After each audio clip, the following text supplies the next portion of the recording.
ഇന്നലെയോ ഇന്നോ അവസാന ഭാഗം. ശ്രുതി ചേച്ചിയോ? സംശയത്തോടെ ജയസുധ ചോദിച്ചു. അതെ, അവളുടെ ഹസ്ബൻഡ് ലീവ് കഴിഞ്ഞിന്ന് തിരിച്ചു പോവായിരുന്നു. എറണാകുളത്താണ് അവർ താമസിക്കുന്നത്. അവളുടെ കുഞ്ഞിന് നല്ല സുഖമില്ല. എൻ്റെ കൂടെ വന്ന് ഇവിടെ ഹോസ്പിറ്റലിൽ അഡ്മിറ്റ് ചെയ്തു, സുദീപ് പറഞ്ഞു. ജയസുധ അതൊക്കെ വിശ്വസിച്ചെന്ന് അവളുടെ മുഖം കണ്ടപ്പോൾ അവന് തോന്നി. എന്താണ് അസുഖം? ശ്വാസതടസ്സം, ന്യൂമോണിയയുടെ ആരംഭമാണെന്നാണ് ഡോക്ടർ സുജാത പറഞ്ഞത്. അവളുടെ സഹായത്തിന് വേറെ ആരുമില്ലല്ലോ.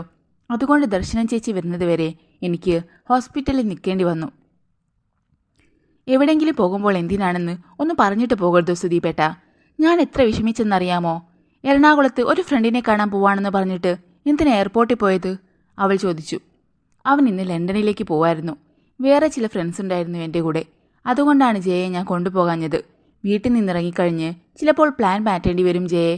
തൊട്ടതിനും പിടിച്ചതിനുമൊക്കെ നീ എന്നെ പരാതി പറയാൻ തുടങ്ങിയാൽ വളരെ കഷ്ടമാണ് കേട്ടോ, ദുഃഖഭാവത്തിൽ അവൻ പറഞ്ഞു. ജയസുധ പെട്ടെന്ന് അവൻ്റെ കയ്യിൽ അമർത്തി പിടിച്ചു. അയ്യോ സുദീപേട്ട, അങ്ങനൊന്നും പറയില്ലേ. സുദീപേട്ടൻ പുറത്തേക്ക് പോയി കഴിഞ്ഞാൽ ഞാൻ വളരെ ലോൺലിയാകും. സുദീപേട്ടൻ എത്രയും വേഗം മടങ്ങി വന്നെങ്കിൽ എന്ന് ഞാൻ ആഗ്രഹിക്കും. വരാൻ ലേറ്റാകുമ്പോൾ വിഷമമാകും. സുദീപ് അവളെ ചേർത്തു പിടിച്ചു. ഇനി അങ്ങനൊന്നും ഉണ്ടാകത്തില്ല. നിന്നെ വിട്ട് ഞാൻ എങ്ങോട്ട് പോകത്തില്ല. പോരെ? മതി. മുമ്പ് പലവട്ടം ഇങ്ങനെ പറഞ്ഞ് ആശ്വസിപ്പിച്ചിട്ടുണ്ടെന്ന് ഓർമ്മ വന്നെങ്കിലും അവൾക്ക് സമാധാനമായി. ശ്രുതി ചേച്ചിയുടെ കുഞ്ഞിനെ കാണാൻ എനിക്കൊന്ന് പോകണമെന്നുണ്ട്, ജയസുധ പെട്ടെന്ന് ആഗ്രഹം അറിയിച്ചു.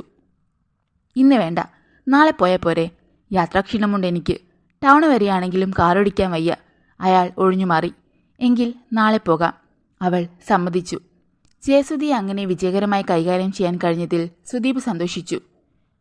പക്ഷെ അതിൻ്റെ പിന്നിൽ വേറെ അപകടങ്ങൾ ഉണ്ടായിരുന്നു. ജയസുധയും ഇഷയും തമ്മിൽ കണ്ടുമുട്ടുമ്പോഴാണ് പ്രശ്നം. ജയസുധയോട് താൻ പറഞ്ഞ നുണക്കഥകളെല്ലാം പൊളിയും. അതുമുമ്പ് ഇഷയ്ക്കൊരു മുന്നറിയിപ്പ് കൊടുക്കണം. വേറെയുമുണ്ട് കുഴപ്പം. ഇഷയുടെ കുഞ്ഞിനെ ഹോസ്പിറ്റലിൽ അഡ്മിറ്റ് ചെയ്തിരിക്കുകയാണെന്നറിയുമ്പോൾ അച്ഛനും അമ്മയും ഉടൻ അങ്ങോട്ട് പോകാൻ ഇറങ്ങും. അവർ കുഞ്ഞിനെ ഒന്ന് കണ്ടതാണെങ്കിലും ഇനി ഒരിക്കൽ കൂടി കണ്ടാൽ വേറൊരു അപകടമുണ്ട്. എന്തെങ്കിലും കാരണവശാൽ ഇഷയുടെ മനസ്സ് മാറുകയും അവൾ കുഞ്ഞിനെ സബിതയെടുത്തി ഏൽപ്പിച്ച് ന്യൂസിലൻഡിലേക്ക് പോവുകയും ചെയ്താൽ ആ കുഞ്ഞിനെയും കൊണ്ട് സബിതയെടുത്തേക്ക് ഈ വീട്ടിലേക്ക് വരാൻ പറ്റുമോ? അച്ഛനും അമ്മയും അതിനെ തിരിച്ചറിയും. ആ പ്രശ്നം പരിഹരിക്കാൻ എന്തെങ്കിലും ഒരു മാർഗം കണ്ടുപിടിച്ചേ പറ്റൂ. ജയസുധ ഇവിടെ ഉണ്ടാകുകയില്ല. അവളെ ബാംഗ്ലൂരിലേക്ക് കൊണ്ടുപോവുകയാണ്. പിന്നെ ഒരു കൊല്ലം കഴിഞ്ഞിട്ടേ നാട്ടിലേക്ക് തിരിച്ചു വരും. അപ്പോഴേക്ക് കുഞ്ഞു വളരും. അവൾക്കതിനെ തിരിച്ചറിയാൻ പറ്റില്ല. ഇതൊക്കെ വെറും ആഗ്രഹങ്ങളും സങ്കല്പങ്ങളും മാത്രം. യഥാർത്ഥത്തിൽ എന്താണ് സംഭവിക്കാൻ പോകുന്നതെന്ന് ദൈവത്തിനെ അറിയൂ. സന്ധ്യയ്ക്ക് മുമ്പ് ഹോസ്പിറ്റലിൽ നിന്ന് സബിത വന്നു. വിവരങ്ങൾ അറിയാൻ സുദീപിന് ആഗ്രഹമുണ്ടായിരുന്നു. പക്ഷേ ജയസുധയുടെ സാമീപ്യത്തിൽ എങ്ങനെ ചോദിക്കും? സബിതയെടുത്തി ഹോസ്പിറ്റലിൽ കുഞ്ഞിനൊപ്പമായിരുന്നുവെന്ന് വീട്ടിലാർക്കും അറിയില്ലല്ലോ. ജയസുധ സകല സമയത്തും ഒപ്പമുണ്ടായിരുന്നതുകൊണ്ട് ഒന്ന് വിളിച്ചു ചോദിക്കാൻ പോലും അവന് അവസരം കിട്ടിയതുമില്ല. എന്തോ ആവശ്യത്തിന് അല്പനേരം കഴിഞ്ഞപ്പോൾ സൗദാമിനിയമ്മ ജയസുധയെ വിളിപ്പിച്ചു. അവൾ അങ്ങോട്ട് പോയ തക്കത്തിന് സബിത അവൻ്റെ അടുത്തേക്ക് വന്നു. 6 മണിയായപ്പോൾ കുഞ്ഞിനെ വാർഡിലേക്ക് കൊണ്ടുവന്നു. അത് കഴിഞ്ഞ് അവിടുന്ന് ഞാൻ ഇറങ്ങി. താഴ്ന്ന സ്വരത്തിൽ സബിത പറഞ്ഞു. താങ്ക്സ് ചേച്ചി. വിവരമൊന്നും അറിയാഞ്ഞ് ഞാൻ വിഷമിക്കുകയായിരുന്നു, അവൻ പറഞ്ഞു. ഇനി വിഷമമൊന്നും വേണ്ട, കുഞ്ഞിന് ഒരാപത്തും വരില്ല. അവൻ ദീർഘമായി ഒന്ന് നിശ്വസിച്ചു. ശ്രുതി ഇവിടെ ഹോസ്പിറ്റലിലുണ്ടെന്ന് ജയസുധയോട് എനിക്ക് പറയേണ്ടി വന്നു എടുത്തി. എന്താണ് പറഞ്ഞത്? ജയസുധയോട് പറഞ്ഞ കാര്യങ്ങളെല്ലാം അവൻ സബിതയോട് പറഞ്ഞു. സാരമില്ല സുദീപ്, ഞാനത് മാനേജ് ചെയ്തോളാം, സബിത ഏറ്റു. അവൾ നാളെ ഹോസ്പിറ്റലിലേക്ക് പോയേക്കും. പോകട്ടെ, നീ ഒന്നുകൊണ്ട് പേടിക്കേണ്ട. ജയസുധയോട് പറഞ്ഞ കാര്യങ്ങളിൽ ഉറച്ചു നിന്നാൽ മാത്രം മതി. രാത്രിയിൽ എല്ലാവരും ഒന്നിച്ചിരുന്നാണ് ഭക്ഷണം കഴിച്ചത്. ശ്രുതിയുടെ കുഞ്ഞിനെ ദർശനയുടെ ഹോസ്പിറ്റലിൽ അഡ്മിറ്റ് ചെയ്ത കാര്യം നീ എന്താ സുദീപ് പറയാഞ്ഞത്? കഴിക്കുന്നതിനിടയിൽ പെട്ടെന്ന് ഓർമ്മ വന്നതുപോലെ സബിത ചോദിച്ചു. ഞാൻ ജയസുധയോട് പറഞ്ഞതാണല്ലോ. അവൻ അവളെ നോക്കി. കുഞ്ഞിന് എന്തുപറ്റി? സൗദാമിനിയമ്മ ഉത്കണ്ഠയോടെ സബിതയുടെ നേർക്ക് നോക്കി. പനിയും ശ്വാസതടസ്സവും. ഇവൻ്റെ കാറിലാണ് അവൾ എറണാകുളത്ത് നിന്ന് ഇങ്ങോട്ട് വന്നത്. ശ്രുതി വൈകുന്നേരം എന്നെ വിളിച്ചിട്ടുണ്ടായിരുന്നു. ഞാൻ ഹോസ്പിറ്റലിൽ ചെന്നിട്ടാ പോന്നത്, സബിത പറഞ്ഞു. ഇപ്പോഴെങ്ങനെ ഇരിക്കുന്നു? വിശ്വനാഥ് പിള്ള ചോദിച്ചു. ഒബ്സർവേഷനില്ല, എനിക്ക് കാണാൻ പറ്റിയില്ല. വിസിറ്റേഴ്സിനെ 3-4 ദിവസം അവോയ്ഡ് ചെയ്യണമെന്നത്രേ ഡോക്ടർ പറഞ്ഞത്. സബിതയടുത്തെ ബുദ്ധിപൂർവ്വം ആ വാതിൽ കൊട്ടിയടച്ചിരിക്കുന്നു. എങ്കിൽ പിന്നെ വിസിറ്റേഴ്സിൻ്റെ നിയന്ത്രണം മാറുമ്പോൾ നമുക്ക് കുഞ്ഞിനെ കാണാൻ പോയാൽ മതി, സൗദാമിനിയമ്മ പറഞ്ഞു. ശരിയാ, പിഞ്ചു കുഞ്ഞല്ലേ, പുറത്തു നിന്നുള്ളവർ ചെന്നാൽ ഇൻഫെക്ഷൻ സാധ്യതയേറും. ശ്രുതി ഒന്നും പറയില്ലെങ്കിലും നമ്മൾ അറിഞ്ഞു ചെയ്യണ്ടേ? അസുഖം ഭേദമായിട്ട് കാണാൻ പോയാൽ മതി, കൃഷ്ണനുണ്ണി പറഞ്ഞു. ജയസുധ തലതിരിച്ച് സുദീപിനെ ഒന്ന് നോക്കി. അവനും മെല്ലെ തലകുലുക്കി. സബിതയെ ഒറ്റയ്ക്ക് കിട്ടിയപ്പോൾ സുദീപ് അവളെ തടഞ്ഞു നിർത്തി. ഏടത്തി എന്തിനാ ഹോസ്പിറ്റലിൽ പോകുന്നതിൽ നിന്ന് എല്ലാവരും വിലക്കിയത്? അവൾ കുഞ്ഞിനെ തരുമെന്ന് ഇപ്പോഴും പ്രതീക്ഷയുണ്ടോ? അതല്ല സുദീപ്, നിന്നെ രക്ഷപ്പെടുത്താൻ വേണ്ടിയാണ്. നിന്റെ കള്ളക്കഥകൾ എന്തെങ്കിലും പുറത്തായാൽ ഈ കുടുംബം തകരും. ജയസുധയുടെയും. ആരെങ്കിലും കാണും മുമ്പ് അവൾ കുഞ്ഞിനെയും കൊണ്ട് പൊയ്ക്കോട്ടെ. സബിത പിന്നെ അവിടെ നിന്നില്ല. സുദീപിൻ്റെ ഹൃദയത്തിലെവിടെയോ ഒരു നീറ്റൽ അനുഭവപ്പെട്ടു. പാവം സബിതയെടുത്തി. രാവിലെ 9 മണിയായപ്പോൾ ഡോക്ടർ സുജാത റൗണ്ട്സിന് വന്നു. അപ്പോഴേക്ക് സിസ്റ്റർമാർ വന്ന് കുഞ്ഞിൻ്റെ ശരീരം തുടച്ച് വൃത്തിയാക്കി പൗഡർ പൂശി പുതിയ ഉടുപ്പ് ധരിപ്പിച്ചിരുന്നു. മിടുക്കിയായിട്ടുണ്ടല്ലോ. കുഞ്ഞിനെ പരിശോധിച്ച ശേഷം ഡോക്ടർ പുഞ്ചിരിച്ചു. താങ്ക് യു ഡോക്ടർ, ഇഷ പറഞ്ഞു. ഇത്ര വേഗം ഒരു റിക്കവറി ഉണ്ടാകുമെന്ന് ഞങ്ങൾ ആരും പ്രതീക്ഷിച്ചില്ല. Anyway we are happy. എന്തു പറയണമെന്നറിയാതെ ഇഷ നിന്നു. മുറിയിൽ സരോജിനി അമ്മയും ഉണ്ടായിരുന്നു.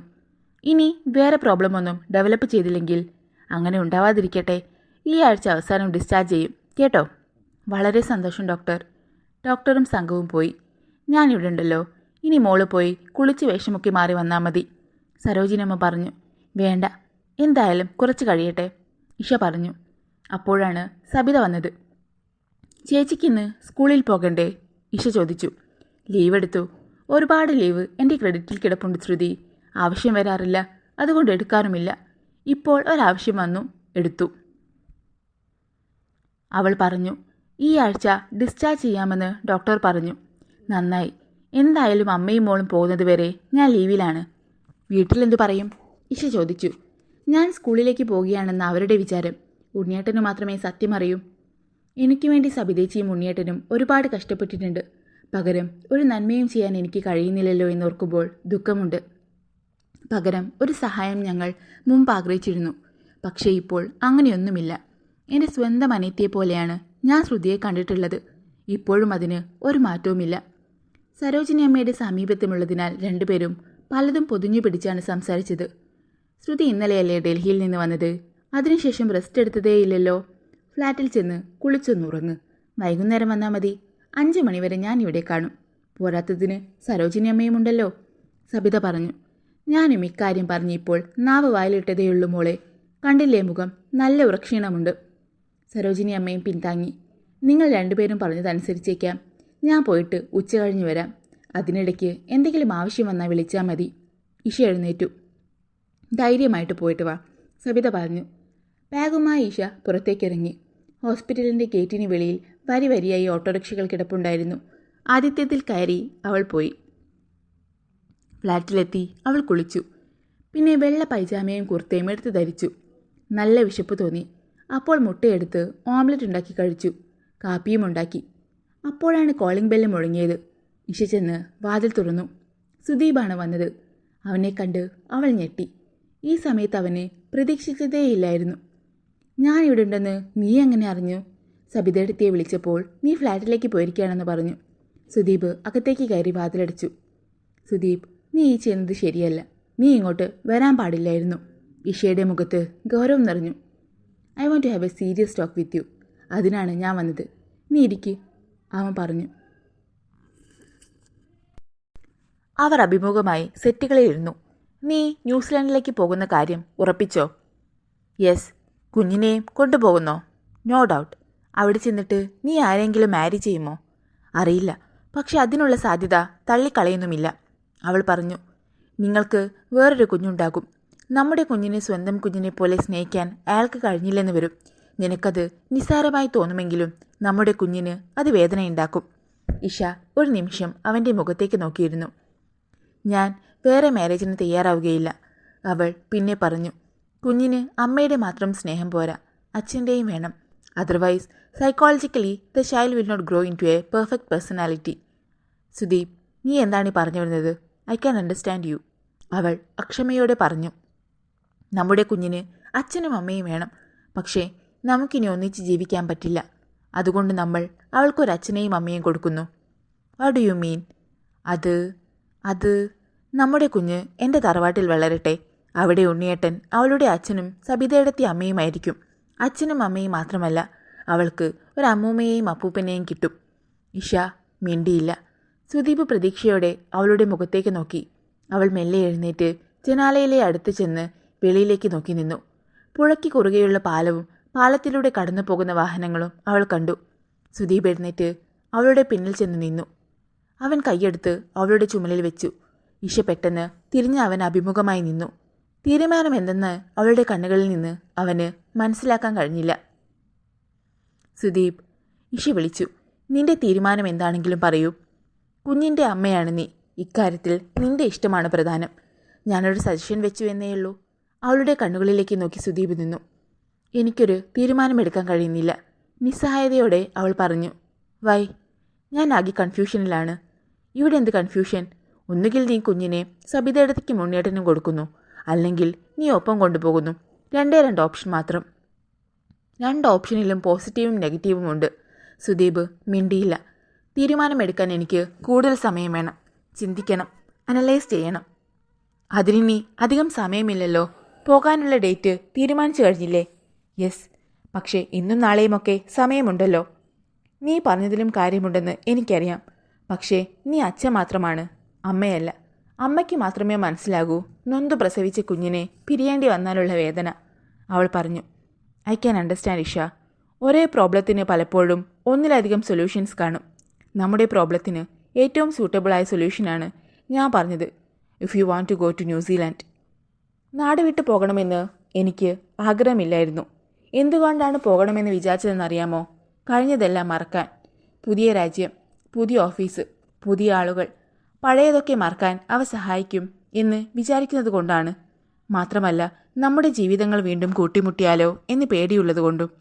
ഇഷ, അയാൾ വേദനയോടെ അവളുടെ മുഖത്തേക്ക് നോക്കി. എനിക്ക് നിന്നോട് തീർത്താൽ തീരാത്തത്ര വെറുപ്പും പകയും ഉണ്ടായിരുന്നു. പക്ഷേ നിന്നെ വീണ്ടും കണ്ടു കഴിഞ്ഞപ്പോൾ, നിന്നെ കൂടുതൽ മനസ്സിലാക്കാൻ കഴിഞ്ഞപ്പോൾ അതെല്ലാം ആവിയായിപ്പോയി. ജയസുധ എനിക്ക് അനുജത്തിയെപ്പോലെയാണ്. അവളുടെ ജീവിതത്തിൽ കണ്ണീര് വീഴാൻ പാടില്ല. അതുകൊണ്ടുകൂടിയാണ് പോയേക്കാമെന്ന് ഞാൻ തീരുമാനിച്ചത്. ഞാൻ സ്വാർത്ഥനാണ്. കുഞ്ഞിനെയും കൊണ്ട് നീ പോയാൽ ഒരിക്കലും എനിക്കെൻ്റെ മോളെ കാണാൻ കഴിയില്ലെന്ന് എനിക്കറിയാം. അതുകൊണ്ടാണ് അവളെ സബിതടുത്തേക്ക് കൊടുക്കാൻ ഞാൻ. അപ്പോൾ ഞാനോ? നിനക്കെപ്പോൾ വേണമെങ്കിലും എൻ്റെ വീട്ടിൽ വരാമല്ലോ. അപ്പോൾ സബിതേച്ചി എൻ്റെ മോൾക്ക് എന്നെ പരിചയപ്പെടുത്തി കൊടുക്കും. മോളെ, ഇതാണ് ശ്രുതി ആൻറ്റി എന്ന്, അല്ലേ? അവൾ പറഞ്ഞു. സുദീപിന് മറുപടിയില്ലായിരുന്നു. മതി, നീ ഇനി പൊയ്ക്കോ. നീ ഇവിടെ ഇരുന്നാൽ എനിക്ക് പഴയ കാര്യങ്ങളൊക്കെ വീണ്ടും ഓർമ്മ വരും. ഇഷ ചെന്ന് മുൻവാതിൽ തുറന്നു കൊടുത്തു. ഏത് കാര്യങ്ങൾ? നമ്മൾ ബാംഗ്ലൂരിൽ ഒന്നിച്ചുണ്ടായിരുന്ന കാലത്തെ ഓർമ്മകൾ? അവൻ ചോദിച്ചു. Sudeep, please get out. അവൾ അവനെ തള്ളി വെളിയിലാക്കി വാതിലടിച്ച് ബോൾട്ടിട്ടു. പിന്നെ വാതിലിൽ ചാരി നിന്ന് കരഞ്ഞു. ഈശ്വര, എന്നെ എന്തിനാണ് ഇങ്ങനെ പരീക്ഷിക്കുന്നത്? എന്തിനാണ് വീണ്ടും ഞാൻ അവനെ ആഗ്രഹിക്കുന്നത്?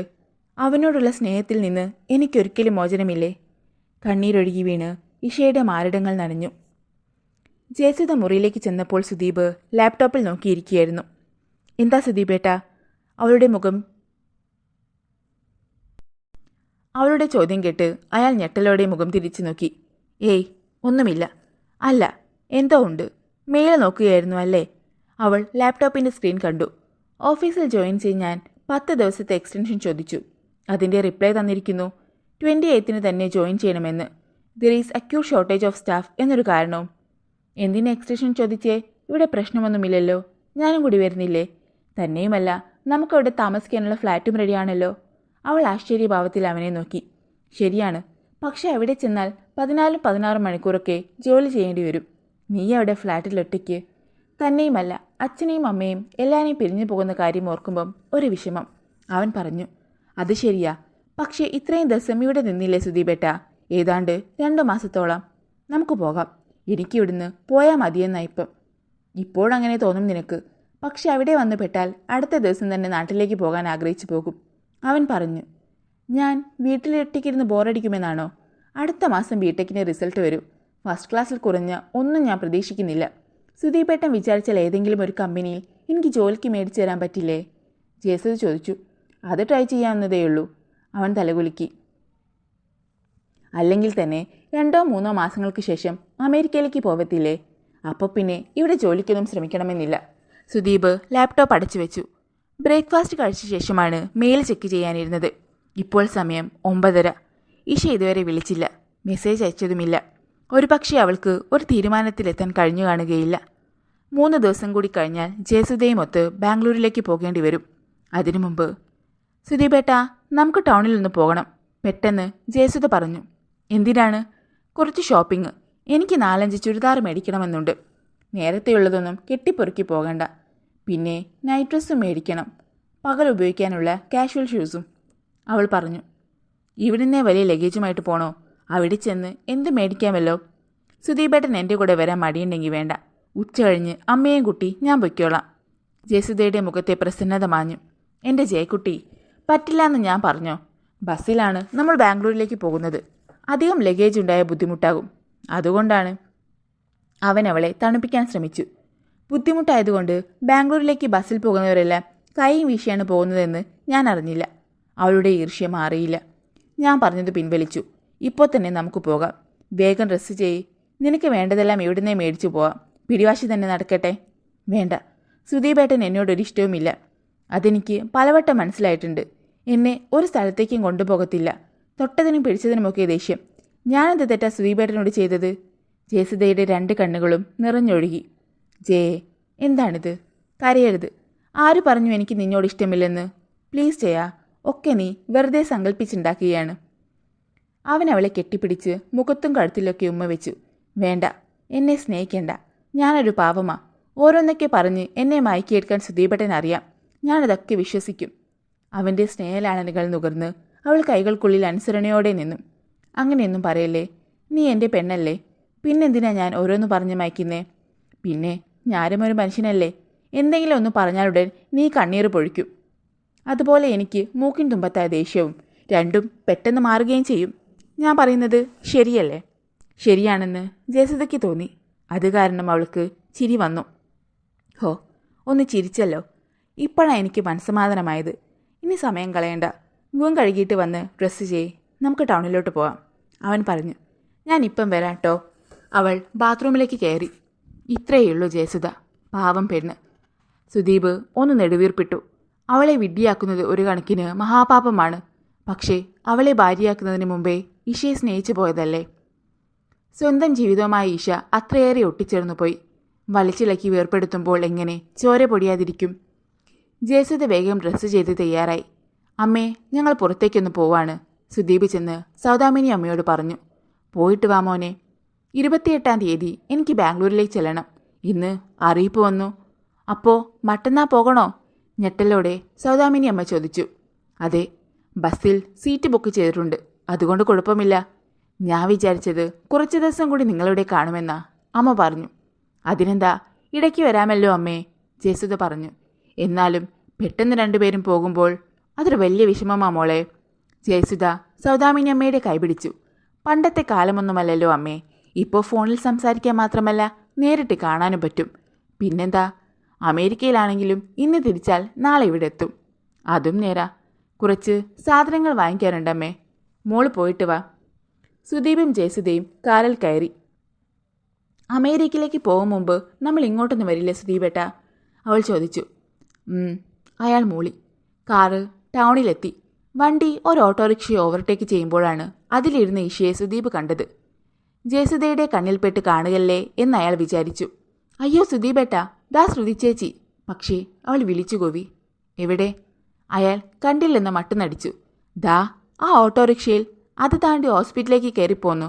വണ്ടി നിർത്തി സുദീപേട്ട, അവൾ ആവശ്യപ്പെട്ടു. നിനക്ക് വെറുതെ തോന്നിയതാ ജയെ, അത് വേറെ ആരോ ആയിരിക്കും. അയാൾ കാർ നിർത്തിയില്ല. പക്ഷേ ജയസുധയ്ക്ക് ഒട്ടും സംശയമില്ലായിരുന്നു അത് ശ്രുതിയാണെന്ന കാര്യത്തിൽ. നമുക്ക് ശ്രുതി ചേച്ചി ഒന്ന് കണ്ടിട്ട് പോകാം. എനിക്ക് കാണാൻ ആഗ്രഹമുണ്ട് സുദീപേട്ട. എനിക്ക് ആഗ്രഹമില്ല. അതെന്താ? സമയമില്ല, അത് തന്നെ കാര്യം. സുദീപ് പറഞ്ഞത് എന്തുകൊണ്ടോ ജയസുധയ്ക്ക് വിശ്വാസമായില്ല. പക്ഷേ പിന്നെ അവൾ നിർബന്ധിച്ചതുമില്ല. ഈശ ചെന്നപ്പോൾ കുഞ്ഞിൻ്റെ അടുത്ത് സരോജിനിയമ്മയും സബിതയും ഉണ്ടായിരുന്നു. കുഞ്ഞ് സബിതയുടെ കയ്യിലായിരുന്നു. അവൾ വഴക്കൊന്നും ഉണ്ടാക്കിയില്ലല്ലോ സബിതേച്ചി? ഈശ ചോദിച്ചു. ഇല്ല, ഇതുവരെ നല്ല ഉറക്കമായിരുന്നു. ഇപ്പോഴാണ് ഉണർന്നത്. മോളൂ, ദാ നിന്റെ അമ്മ വന്നു. കുഞ്ഞ് കറുത്ത പളങ്കുകോട്ടികൾ പോലെയുള്ള കണ്ണുകൾ കൊണ്ട് ഇഷയെ നോക്കി. അമ്മ കുളിക്കാൻ പോയതായിരുന്നു ചക്കരെ. വിശന്നു പോയോ? കുഞ്ഞിനെ വാങ്ങി അവൾ മുല കൊടുത്തു. ഡോക്ടർ പറഞ്ഞത് നാളെ രാവിലെ ഡിസ്ചാർജ് ചെയ്യാമെന്നാണ്, സബിത അറിയിച്ചു. സബിത ചേച്ചി നാളെ വരുമോ? വരും. സഹായത്തിന് സരോജിനി അമ്മയുണ്ട്. എന്നാലും സബിത ചേച്ചി കൂടെ ഉണ്ടെങ്കിൽ ഈ ആഴ്ച മുഴുവൻ ഞാൻ ലീവാണ്. അതുകൊണ്ട് എനിക്ക് വരാൻ ബുദ്ധിമുട്ടൊന്നുമില്ല ശ്രുതി. അപ്പോഴാണ് ഇഷയുടെ മൊബൈൽ ബെല്ലടിച്ചത്. എടുത്തു നോക്കിയപ്പോൾ ന്യൂസിലൻഡിൽ നിന്ന് സേതുമാധവൻ അങ്കിളാണ്. അവളുടെ ഉള്ളൊന്ന് പിടഞ്ഞു. കുഞ്ഞിനെ ഒന്ന് പിടിക്കാമോ ചേച്ചി? ഞാൻ ഫോണൊന്ന് എടുക്കട്ടെ. അതിനെന്താ, ഇങ്ങ് തന്നേക്ക്. സബിത പെട്ടെന്ന് കുഞ്ഞിനെ വാങ്ങി മൊബൈൽ എടുത്തുകൊണ്ട് ഇഷ മുറിയിൽ നിന്ന് വെളിയിലേക്കിറങ്ങി. ഹലോ അങ്കിൾ, അവൾ ഫോണിൽ സംസാരിച്ചു. നീ ഇങ്ങോട്ട് വരുന്നുണ്ടോ Isha? I want to know your final decision, uncle ആവശ്യപ്പെട്ടു. വരുന്നുണ്ട് അങ്കിൾ.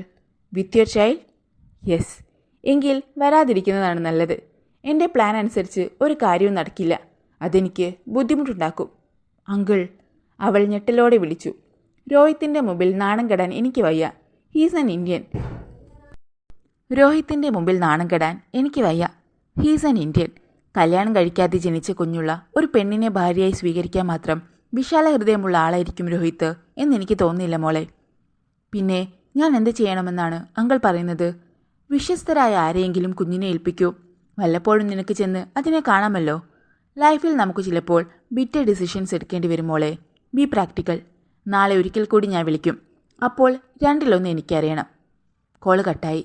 അല്പനേരം കൂടി ഈശ ആ ഇടനാഴിയിൽ നിന്നു. വിശ്വസ്തരായ 2 പേരാണ് ഉണ്ണിയേട്ടനും സബിത ചേച്ചിയും. അവകാശപ്പെട്ട വീട്ടിൽ തന്നെയാണ് എൻ്റെ മോളൊരു പക്ഷേ ജീവിക്കാൻ പോകുന്നതും. അതെ, ഇനി മാറ്റമില്ല. പറഞ്ഞ വാക്ക് പാലിക്കാൻ പോകുന്നു. പോകും മുമ്പ് സബിത ചേച്ചിയും ഉണ്ണിയേട്ടനെയും അവളെ ഏൽപ്പിക്കുന്നു. വാതിൽ തുറന്ന് ഇഷ മുറിയിലേക്ക് കയറി ചെന്നു. ഇപ്പോൾ ഈ വാർത്ത സബിത ചേച്ചിയോട് പറയണോ? വേണ്ട. ആദ്യം അറിയിക്കേണ്ടത് സുദീപിനെയാണ്. ചേച്ചി ഇനി വേണം ഈ വീട്ടിലേക്ക് പോയിക്കോളൂ. മണി 4 കഴിഞ്ഞല്ലോ. നാളെ ഉറപ്പായും വരണം. ഇഷ പറഞ്ഞു. വരാം ശ്രുതി. കുഞ്ഞിനെ സബിത അവൾക്ക് കൊടുത്തു. അപ്പോഴാണ് വാതിലിൽ ആരോ മുട്ടിയത്. സരോജിനി അമ്മ വാതിൽ തുറന്നു. വന്നത് ജയസുധയായിരുന്നു. ജയസുധയെ കണ്ട് ഇഷയും സബിതയും ഒന്ന് ഞെട്ടി. അല്ല, സബിതയുടെ ഇവിടെ ഉണ്ടായിരുന്നോ? അവൾ ആശ്ചര്യഭാവത്തോടെ മുറിയിലേക്ക് കയറി വന്നു. കുഞ്ഞിനെ നാളെ ഡിസ്ചാർജ് ചെയ്യുമെന്ന് പറഞ്ഞ് ഇഷ വിളിച്ചു. കണ്ടിട്ട് പോകാമെന്ന് വിചാരിച്ച് സ്കൂൾ വിട്ടപ്പോൾ നേരെ ഇങ്ങോട്ട് പോന്നു. വിളറിയ മുഖത്തോടെ സബിത പറഞ്ഞു. ആ നുണ കേട്ട് സരോജിനിയമ്മ സബിതയെ ഒന്ന് നോക്കി. അവൾ ആ നോട്ടം കാണാതിരുന്നില്ല. ഇത്ര പെട്ടെന്ന് കുഞ്ഞിന് സുഖമായോ? ജയസുധ വന്ന് സബിതയുടെ കയ്യിലിരുന്ന കുഞ്ഞിൻ്റെ മുഖത്തേക്ക് കൗതുകത്തോടെ ഒന്ന് നോക്കി. കൊണ്ടുവന്നപ്പോൾ ഇത്തിരി സീരിയസ് ആയിരുന്നു. പക്ഷേ വേഗം സുഖപ്പെട്ടു. ഒക്കെ ഭാഗ്യം. അല്ലാതെന്താ പറയുക? തായെടുത്തി, ഞാനൊന്ന് എടുക്കട്ടെ. ജയസുധ കുഞ്ഞിന് വേണ്ടി കൈനീട്ടി. സബിത ഒന്ന് മടിച്ചു. ജയയ്ക്ക് കുഞ്ഞിനെടുത്ത് പരിചയമുണ്ടോ? കൊടുക്ക് സബിത ചേച്ചി. എന്നായാലും കുഞ്ഞിനെടുത്ത് ശീലിക്കേണ്ടതല്ലേ? ഇഷ പറഞ്ഞു. സബിത ശ്രദ്ധാപൂർവം കുഞ്ഞിനെ ജയസുധയ്ക്ക് കൈമാറി. അവൾ അതിനെ കൊണ്ട് കസേരയിലേക്കിരുന്നു. കുഞ്ഞ് പളങ്കു കണ്ണുകൾ തുറന്ന് ജയസുധയൊന്ന് നോക്കി. കണ്ടോ സബിതയെടുത്തി, കുഞ്ഞെന്നെ നോക്കുന്നു. സന്തോഷത്തോടെ അവൾ വിളിച്ചു പറഞ്ഞു. ഇഷയ്ക്ക് ഒരു കാര്യം ഉറപ്പായി. ഇനി ഈ കുഞ്ഞിനെ സബിതയെടുത്തേക്ക് കൊടുക്കാൻ പറ്റില്ല. ജയസുധ ഉറപ്പായിട്ടും മോളെ തിരിച്ചറിയും. സേതുമാധവൻ അങ്കിൾ അവസാനമായി നാളെ ഒരിക്കൽ കൂടി വിളിക്കും. ന്യൂസിലൻഡിലേക്ക് താൻ വരുന്നില്ല എന്ന് അറിയിക്കേണ്ടി വരും. അങ്കിളിന് നിരാശയുണ്ടാകും. ചിലപ്പോൾ ദേഷ്യപ്പെട്ടേക്കും. ബാംഗ്ലൂരിലേക്ക് തന്നെ തിരിച്ചു പോകാം. സരോജിനിയമ്മ കൂടെ വരാൻ തയ്യാറാണെങ്കിൽ തൽക്കാലം പിടിച്ചു നിൽക്കാം. അതുമാത്രമേയുള്ളൂ മുന്നിലുള്ള പോംവഴി. ജയസുധ അല്പനേരം കുഞ്ഞിനെ കൊഞ്ചിച്ചിരുന്നു. കൊഞ്ചലോടെ അതിനോട് അല്പനേരം സംസാരിച്ചു. സബിതയും ഇഷയും പരസ്പരം ഒന്ന് നോക്കി. സുദീപിൻ്റെ രക്തത്തിൽ പിറന്ന കുഞ്ഞാണ് തൻ്റെ മടിയിലിരിക്കുന്നതെന്ന് അവൾക്കറിയില്ലല്ലോ. സുദീപേട്ടനും ഞാനും കൂടി ഉച്ച കഴിഞ്ഞപ്പോൾ ടൗണിലേക്ക് വന്നു. ശ്രുതിച്ചേച്ചി ഒരു ഓട്ടോയിൽ ഇങ്ങോട്ട് വരുന്നത് ഞാൻ കണ്ടു. ശ്രുതിച്ചേച്ചിയാണിതെന്ന് പറഞ്ഞിട്ട് സുദീപേട്ടൻ വിശ്വസിച്ചില്ല. എനിക്ക് തെറ്റിയിട്ടില്ലെന്ന് ഉറപ്പിക്കാനാ ഞാനിപ്പോൾ സുദീപേട്ടൻ അറിയാതെ വന്നത്. ജയസുധ പറഞ്ഞു. ഡ്രൈവ് ചെയ്യുമ്പോൾ റോഡിലൂടെ പോകുന്നവരുടെ മുഖമൊന്നും ശ്രദ്ധിക്കാൻ പറ്റത്തില്ല ജയെ. അത് അവൻ്റെ കുറ്റമല്ല. സബിത പറഞ്ഞു. അത് ശരിയായിരിക്കും. പക്ഷേ ഞാൻ എൻ്റെ കണ്ണുകൾ കൊണ്ട് കണ്ടതല്ലേ. വീട്ടിൽ ചെന്ന് ഇനി സുദീപേട്ടനോട് പറയണം എനിക്ക് തെറ്റിയില്ലെന്ന്. വിജയഭാവത്തിൽ ജയസുധ ചിരിച്ചു. ജയ വരുന്നോ? ഞാൻ ഇറങ്ങാൻ തുടങ്ങുമായിരുന്നു. സബിത മേശപ്പുറത്ത് നിന്ന് ഹാൻഡ് ബാഗ് എടുത്തു. ഞാനും വരാം ഏട്ടത്തി. അല്ലെങ്കിൽ പിന്നെ ഞാൻ വേറെ ഓട്ടോ പിടിക്കേണ്ടി വരത്തില്ലേ? ജയസുധ കുഞ്ഞിനെ തിരിച്ചേൽപ്പിച്ചു. ഞങ്ങൾ 20th ബാംഗ്ലൂരിലേക്ക് പോകും ചേച്ചി, അവൾ പറഞ്ഞു. അതും പ്രശ്നമാകുമല്ലോ എന്ന് അപ്പോഴാണ് ഇഷ ഓർത്തത്. കുഞ്ഞിനെ കൊണ്ട് ബാംഗ്ലൂരിലേക്ക് പോയാൽ സുദീപ് സൗകര്യം കിട്ടുമ്പോഴേക്ക് ജയസുധയുടെ കണ്ണ് വെട്ടിച്ച് കാണാൻ വരും. 3 മാസത്തിനുള്ളിൽ സ്റ്റേറ്റ്സിലേക്ക് പോകാൻ പറ്റുമെന്നാണ് സുദീപേട്ടൻ പറഞ്ഞത്. എന്നെയും കൊണ്ടുപോകും. അപ്പോൾ പിന്നെ നമുക്ക് ഇനി എന്ന് കാണാൻ പറ്റുമെന്ന് അറിയില്ല. ഖേദത്തോടെ ജയസുധ പറഞ്ഞു. അതോർത്ത് വിഷമിക്കേണ്ട. നമ്മൾ ഇടയ്ക്കൊക്കെ ഇതുപോലെ കാണും. ജയേ, ദൈവമല്ലേ എല്ലാം തീരുമാനിക്കുന്നത്. ശരി ചേച്ചി, ഇനിയും കാണാം. ജയസുധയും സബിതയും യാത്ര പറഞ്ഞു പോയി. എനിക്കൊന്നും മനസ്സിലാകുന്നില്ല മോളെ, വാതിലടച്ച് വന്നിട്ട് സരോജിനിയമ്മ പറഞ്ഞു. ഇഷ ചോദ്യഭാവത്തിൽ അവരുടെ മുഖത്തേക്ക് നോക്കി. അല്ല, സബിത മോൾ ഇവിടെ രാവിലെ വന്നതല്ലേ, എന്നിട്ട് പറഞ്ഞതോ? നമ്മൾ അതേക്കുറിച്ചൊന്നും ചിന്തിക്കേണ്ട സരോജിനിയമ്മേ. അങ്ങനെയൊക്കെ പറയാൻ സബിത ചേച്ചിക്ക് എന്തെങ്കിലുമൊക്കെ കാരണം കാണും. ശരിയാ, നമ്മൾ കാണുന്നതൊന്നുമല്ല പലപ്പോഴും സത്യം. നമ്മൾ എന്തിനാ അതൊക്കെ ആലോചിച്ച് മനസ്സ് കലക്കുന്നേ? അതെ, സരോജിനിയമ്മ പറഞ്ഞതാണ് ശരി. നമ്മൾ കാണുന്നതൊന്നുമല്ല സത്യം. 3-4 ദിവസം കൂടെ ഞാനിവിടെ കാണൂ. അത് കഴിഞ്ഞ് കുഞ്ഞിനെ കൊണ്ട് ബാംഗ്ലൂരിലേക്ക് പോകും, ഇഷ പറഞ്ഞു. അപ്പോൾ 4 ദിവസം കഴിഞ്ഞാൽ എനിക്ക് പോകാം അല്ലേ മോളെ? സരോജിനിയമ്മ ചോദിച്ചു. പോണോ? എൻ്റെ കൂടെ ബാംഗ്ലൂരിലേക്ക് വന്നുകൂടെ? അവർ ഒരു നിമിഷം നിശബ്ദയായി. എന്താ, ബുദ്ധിമുട്ടുണ്ടോ? അവൾ ചോദിച്ചു. എൻ്റെ ചെറിയമ്മയുടെ മോള് ഗുരുവായൂരിൽ താമസിക്കുന്നേ. അവൾ കുറേ നാളുകൊണ്ട് വിളിക്കുന്നു. കുറേ ദിവസം അവിടെ ചെന്ന് താമസിക്കാൻ എനിക്കും ആഗ്രഹമുണ്ട് മോളെ. ഒരു 14 ദിവസം കുളിച്ചു തൊഴണമെന്ന് അവർ പറഞ്ഞു. 2 ആഴ്ചത്തെ കാര്യമല്ലേ ഉള്ളൂ. അത് കഴിഞ്ഞ് ബാംഗ്ലൂരിലേക്ക് പോയാൽ മതി. അപ്പോൾ ആ പ്രശ്നം അങ്ങനെ പരിഹരിക്കപ്പെട്ടു. എങ്കിൽ ഒരു കാര്യം ചെയ്യാം. നാളെ തന്നെ സരോജിനിയമ്മ ഗുരുവായൂർക്ക് പൊയ്ക്കോ. അവിടെ 2 ആഴ്ച താമസിച്ചിട്ട് വന്നാൽ മതി. അതുകൊഴിഞ്ഞ് നമുക്കൊന്നിച്ച് ബാംഗ്ലൂരിലേക്ക് പോകാം, അവൾ പറഞ്ഞു. അതുവരെ മോൾ ഒറ്റയ്ക്ക് കുഞ്ഞിനെയും കൊണ്ട്. ഇടയ്ക്ക് സബിതേച്ചി വരും, അതു മതി. എൻ്റെ കാര്യം ഓർത്ത് വേവലാതിയൊന്നും വേണ്ട.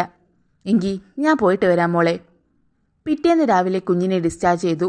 ഇഷ വിളിച്ചു പറഞ്ഞതനുസരിച്ച് കാറുമായി കൃഷ്ണനുണ്ണിയും സബിതയും വന്നു. കൃഷ്ണനുണ്ണിയുടെ കാറിലാണ് അവർ ഫ്ലാറ്റിലേക്ക് പോയത്. സരോജിനിയമ്മയെ ഉണ്ണിയേട്ടൻ ബസ് സ്റ്റാൻഡിൽ ഒന്ന് വിടാമോ? ഗുരുവായൂർ ബസ്സിൽ പോകാനാണ്, ഇഷ അഭ്യർത്ഥിച്ചു. അതിനെന്താ, ഞാൻ ടൗണിലേക്കാണ് പോകുന്നത്, അയാൾ പറഞ്ഞു. സരോജിനിയമ്മ വേഗം വസ്ത്രങ്ങളും മറ്റ് സാധനങ്ങളും ബാഗിലെടുത്തു വെച്ചു. എത്രയും വേഗം ഞാൻ വരാം മോളെ.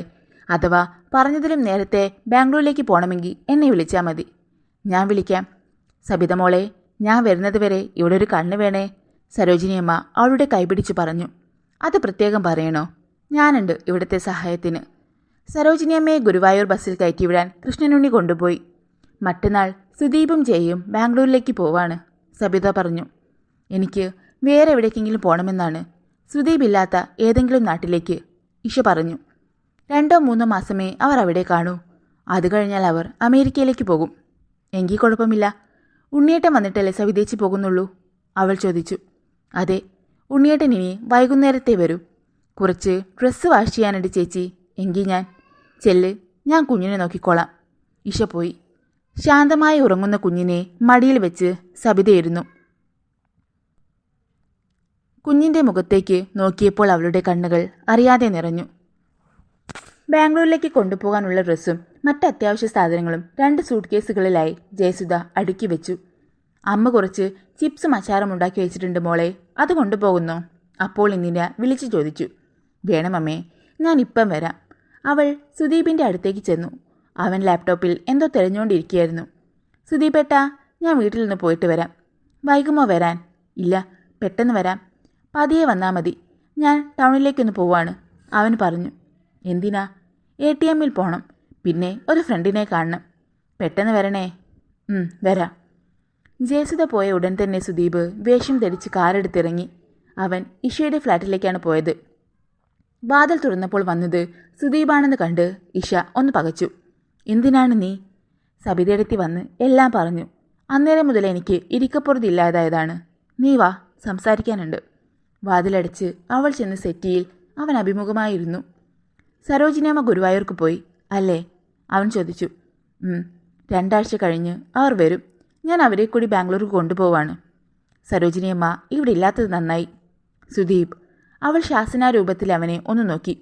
അതിനൊന്നുമല്ല, സ്വസ്ഥമായി സംസാരിക്കല്ലോ എന്ന് കരുതിയാണ്. മറ്റന്നാൾ ജയയും ഞാനും പോവാണ്. ജയസുധ ഇന്നലെ ഹോസ്പിറ്റലിൽ വന്നിരുന്നു. അതോടെ എൻ്റെ പ്ലാൻ മുഴുവൻ തെറ്റി, ഇഷ പറഞ്ഞു. എന്ത് പ്ലാൻ?